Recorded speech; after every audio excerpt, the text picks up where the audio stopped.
Hello, my name is Rowan. I'm 30 years old today. To be exact, I'll be 31 on November 17th.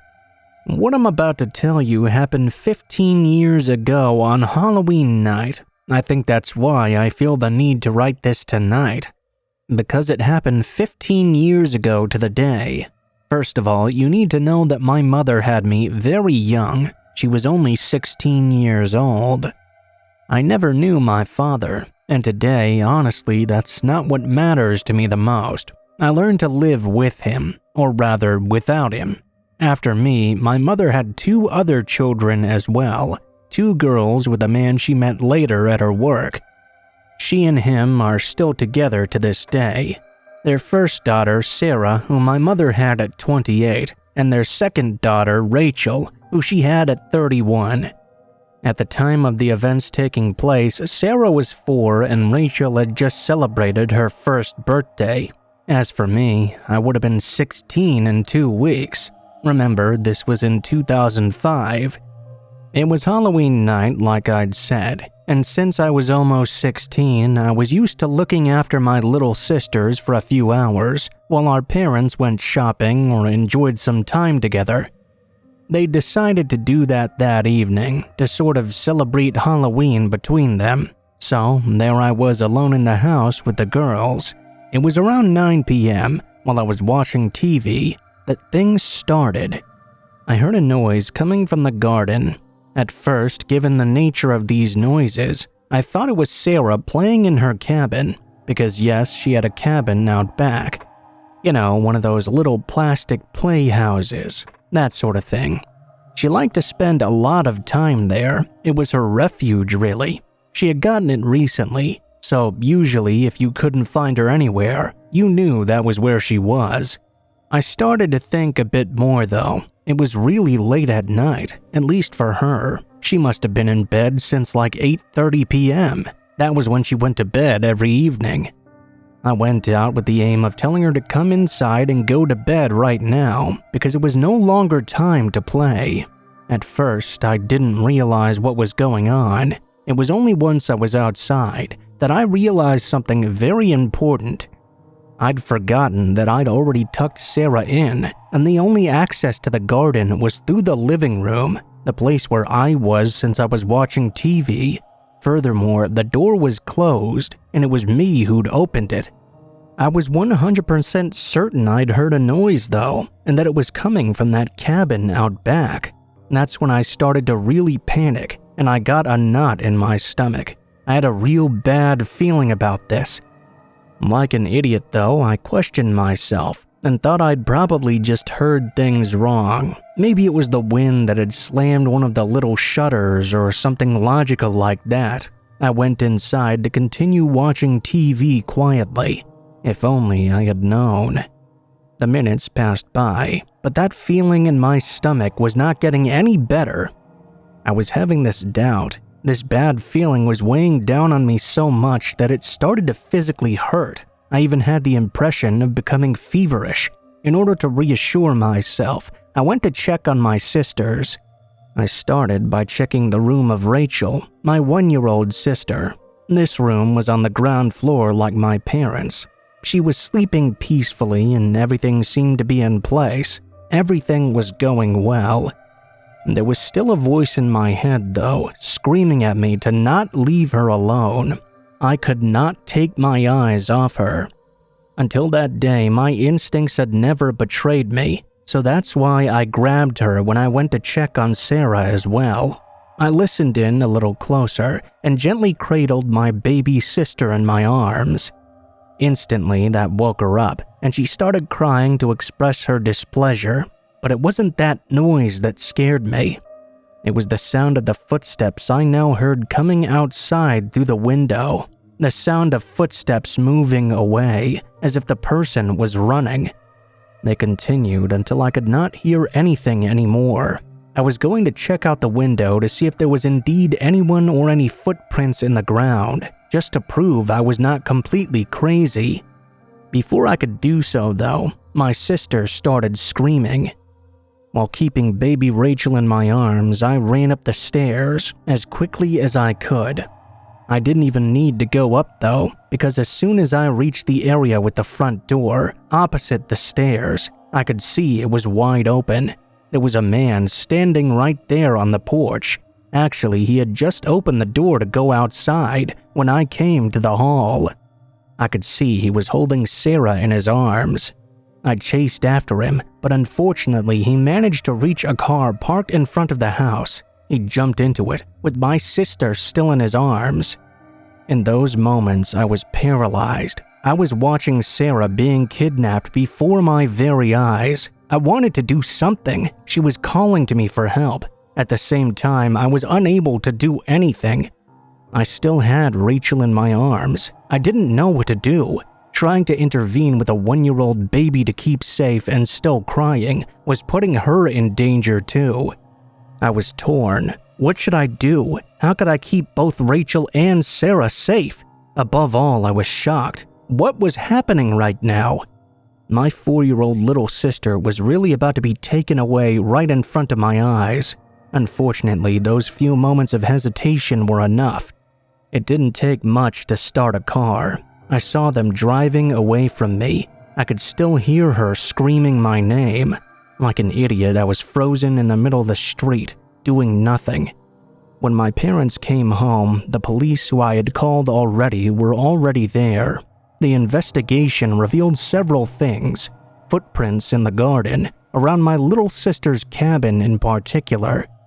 There was indeed a man who had been outside while I was checking the cabin, and unfortunately, me going outside to check was what allowed him to enter the home. He snuck inside. We learned something else too. The flower beds at the foot of Rachel's bedroom window had been trampled because there was someone else outside as well.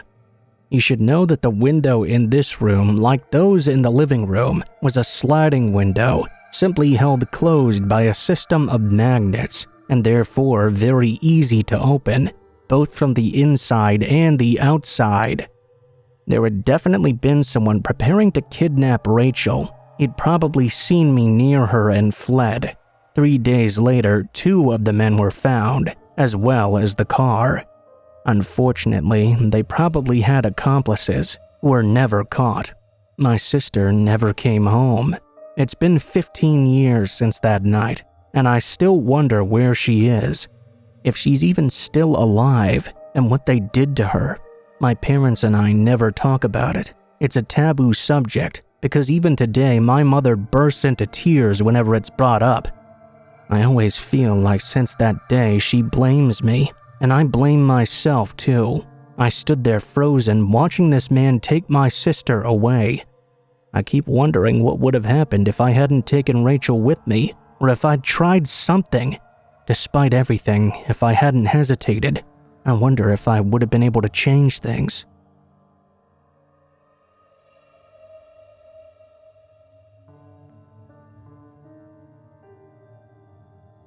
Hello, I wanted to tell you what happened to me literally last night in my building.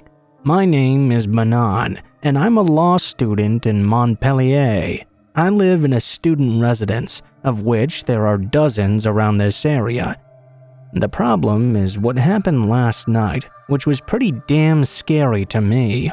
You should know that I live alone on the first floor, and that at the end of my corridor there's a window that only opens from the inside of the building. Around 11:50 or so, I heard someone knocking on my door.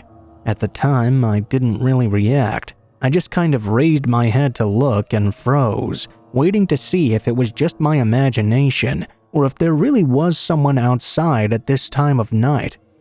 It wasn't until I heard the knock 4 more times repeating that I realized it was very real. I got up and approached my front door. It was at this moment that whoever was outside chose to pound on my door very loudly. Without lying at all, I can honestly say that I've never been shaken so much in my entire life. My first instinct was to call my mother. I called her and explained what was happening. She didn't believe me immediately. It was only when she heard the stranger knocking on my door again through the phone that she really believed this was happening. I remember taking a few steps back quietly, sitting back down on my bed, and waiting with my mother still on the phone. He kept knocking on my door for a solid 20 minutes until he started to take it up a notch. I could now hear scratching against it. I later learned he was marking my door with a knife. It was when I told this to my mother, who was still on the phone, that she told me to quickly hang up and call the police instead. It was 12:20 a.m. when I called them. They asked my address and what was going on. I explained what was happening, and in response I just got a "noted," and then they hung up on me. They didn't send any patrols at all, no teams or anything, not even a single officer. They just left me there with a psycho who was hammering my door with a knife. It was a friend of mine who happened to be a police officer who came on their own to see if everything was okay. He had just finished his shift and decided to stop by my building after I'd called him for help. He didn't arrive at my house until 1:10 a.m. I gave him my keys through the balcony because the door to my building only opened with a magnetic pass. He came to my door and I opened it for him. It was at that moment I noticed the sheer extent of the damage to the outside of my door. Above all, we also noted the fact that whoever had been attacking it had left through the window, which was at the end of the hallway. As I write this story, it's the next day. I went to file a complaint at the police station. They searched a bit and told me that they'd found it was either someone following me or observing me from several weeks and watching me from the outside via my balcony at night. I collapsed in tears when I left the police station. Moral of the story is always be careful. If you come home from college or you're out shopping or anything, and for those of you who have them, always use your peephole on your door. If I had opened the door yesterday to check what was going on, I don't know what might have happened to me. I still don't know who that guy was from last night.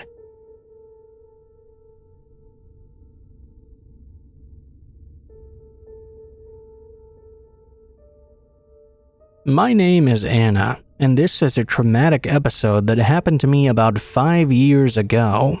At the time, I was 20 years old, and I was going through a pretty major depressive episode.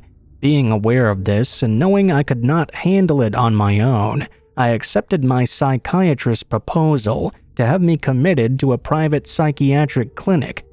This was my first and last experience of this kind. To quickly describe the clinic to you, it was mainly specialized in the management of depressive pathologies. We were not locked up or anything. We could go wherever we wanted in the establishment. We had interesting activities we could attend and daily meetings with our psychologists.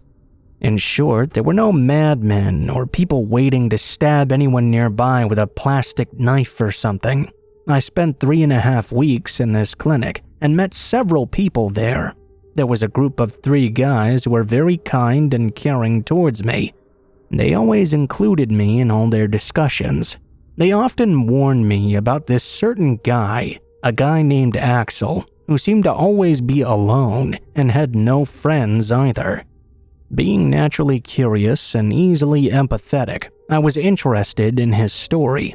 I was told he had been there for a month and that he'd not spoken to anyone since. All we know is that he was interned forcibly.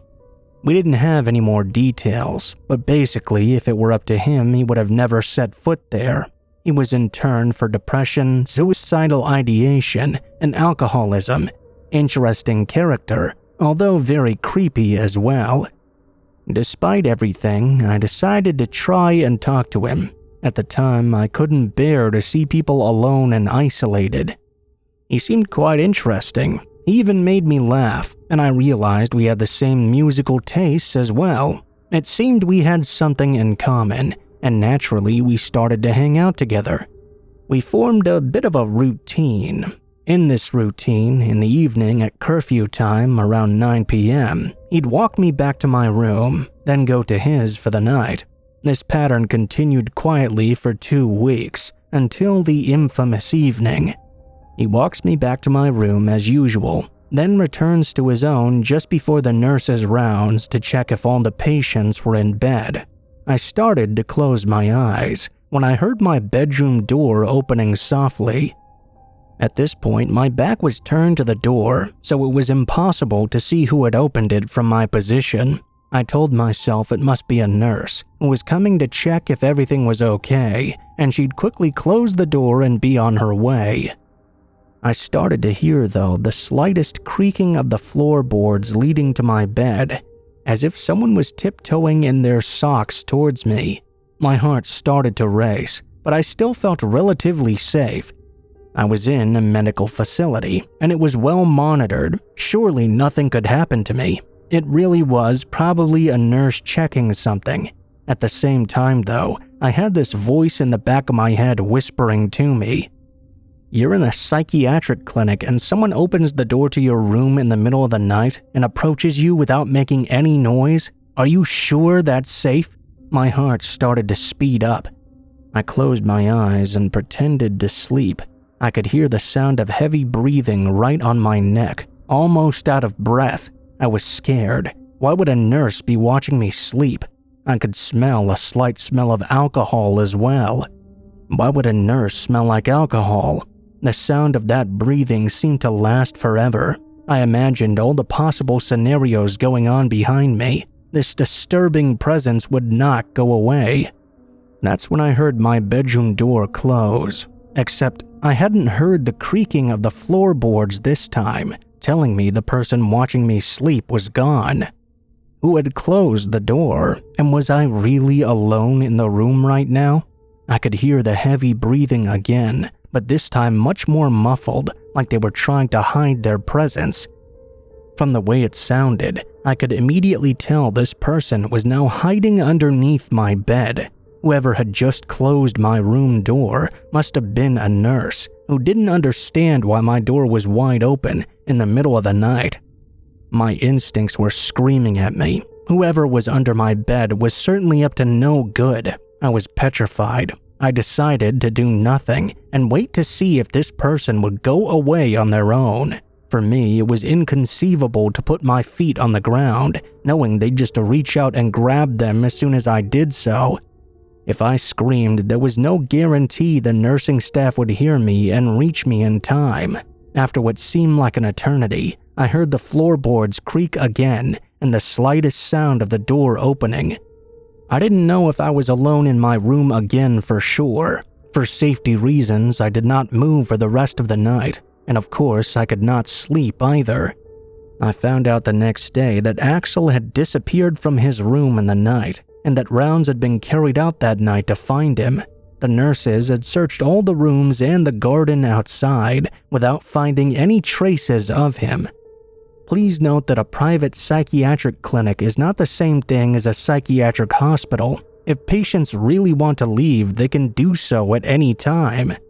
When I explained what had happened to me that night to my therapist during our daily appointment, she immediately tried to reassure me by telling me it was possible the medications I was taking had made me have a paranoid delusion and there was nothing to fear.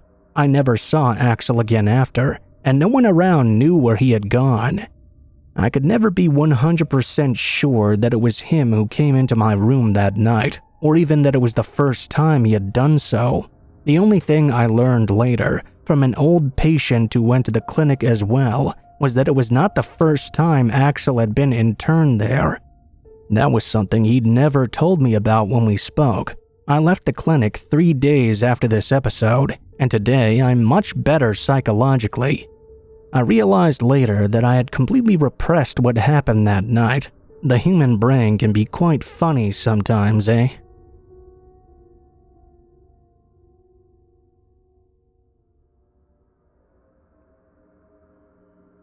I'm Carolyn, and this is my short but somewhat distressing story. Today, I'm 21 years old, but at the time this takes place, I was only 15. I had just finished up middle school and had to do an extra year to be able to enter high school. This bridging year being quite unusual, the school in which the courses took place was not in the town where I lived. I had to take the train to get to it. It was a direct train and there were 3 stops. Every 15 minutes there was one. I never really had any problems. One afternoon around 2 p.m. though, I decided to come home early because I was not feeling very well. I called my mother to let her know and went to the station to catch my train. On the platform while I was waiting, I saw a man who seemed to be staring at me. He was a very tall guy, in his 40s, very big, in short, super imposing. I was very petite. This man also seemed to be having a lot of trouble breathing for some reason. He was breathing very heavily. I told myself I was being a little paranoid, and I looked elsewhere. This guy was probably just minding his own business. As immediately as I looked away though, he walked right up to me and said hello. He was polite and hadn't done anything to me, so I returned his greeting. I decided to take out my headphones and show him the discussion was over by putting them in. He continued talking though, asking me where I was going. I told him the first city that came to my mind, which was obviously not at all where I was going. The train arrived and I decided to get on and go to a car other than the one he was in. After a few minutes of sitting down, I saw him follow after me into my car and sit down right in front of me. I didn't say anything and only looked at the ground.